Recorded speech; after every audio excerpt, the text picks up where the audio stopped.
இப்போ பார்த்தோன்னா விஜய் வந்து என்ன செய்கிறாங்கன்னா வேலை தேடி போகிறாரு. அப்போ வந்து ஆட்டோவில் தான் போகிறாங்க. இதை வந்து நம்ம காவேரி பார்த்துட்டு தலையெல்லாம் உடஞ்சிரும் அப்படின்னு சொல்கிறாங்க.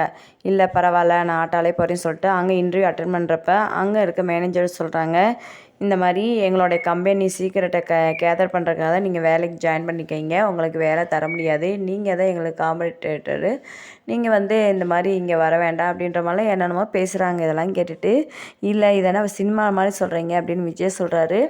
இல்லை உங்களுக்கு நாங்கள் தர முடியாது, எங்களை மன்னிச்சிக்கோங்க வேலை அப்படின்னு சொல்கிறாரு அந்த மேனேஜர். அதுக்கடுத்து பார்த்தோன்னா நம்ம வேலை ட்ரை பண்ணி போனனால காவேரி அவங்க அம்மாவை சொல்கிறாங்க, இந்த மாதிரி எனக்கு கஷ்டமாக இருக்குன்றாங்க. ஆமாடி நாங்களும் அந்த தம்பியை நான் தப்பாக நினச்சிக்கிட்டேன் அப்படின்றாங்க. கங்கா சும்மா இருக்காமல் யூடியூப் சேனலில் போய் ஏதோ வீடியோ பார்த்து இந்த மாதிரி சொந்தத்தில் கல்யாணம் ஆச்சுன்னா குழந்த வந்து ஏதோ ஒரு மாதிரியாக பிறக்கும் அப்படின்றாங்க. இதெல்லாம் கேட்டுட்டு செம்மையாக கவலைப்பட்டுகிட்டே இருக்காங்க. இதை வந்து குமரன் சொல்லி குமரன் வந்து புலம்புறாங்க. குமரன் வந்து ஒரே புலம்புறாரு நம்ம இவங்ககிட்ட காவேரிட்டையும் நம்ம விஜய்கிட்ட. எப்போ பாரு இந்த கங்கா நான் லூஸ் மாதிரி ஏதாச்சும் புலம்பிகிட்டே இருக்கா அப்படின்னு விஜய் சொல்கிறாங்க. ஆமாம் அந்த காவேரியும் அப்படித்தான் சில நேரம் கத்துவான்றாங்க. செம்ம இன்ட்ரெஸ்டிங்காக இருக்குது. வீடியோ பிடிச்சா லைக் பண்ணுங்கள், சப்ஸ்கிரைப் பண்ணுங்கள். தேங்க்யூ.